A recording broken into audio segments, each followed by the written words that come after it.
MLA కోట MLC BJP అభ్యర్థిగా సోము వీర్రాజు పేరు ఖరారైంది.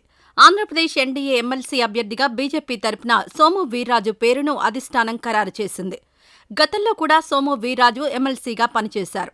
అలాగే బీజేపీ రాష్ట్ర అధ్యక్షులుగా కూడా ఆయన పనిచేశారు. పొత్తులో భాగంగా టీడీపీ ఇప్పటికే ఒక ఎమ్మెల్సీ అభ్యర్థి స్థానాన్ని బీజేపీకి కేటాయించారు. ఈ రోజు రాష్ట్ర శాసనసభలో నామినేషన్లుండడంతో ఎమ్మెల్యే కోట ఎమ్మెల్సీ అభ్యర్థిగా సోము వీర్రాజు పేరును ఖరారు చేసినట్లు మరికొద్దిసేపట్లోనే Somu Veerraju nomination వేయనున్నారు.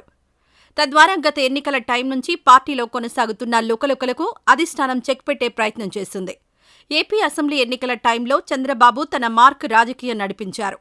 Original BJP నేతలకు సీట్లు దక్కకపోవడంతో సంఘ పరివార్ నేతలు బహిరంగంగానే అసంతృప్తి వెళ్లగక్కారు. ఎమ్మెల్యే, ఎంపీ సీటు దక్కుతుందని ఆయన ఆశించినా అది నెరవేరలేదు. సామాజిక సమీకరణాలను కూడా పట్టించుకోకపోవడంతో బీజేపీ అధిష్టానం తప్పు చేసిందనే చర్చ విపరీతంగా నడిచింది.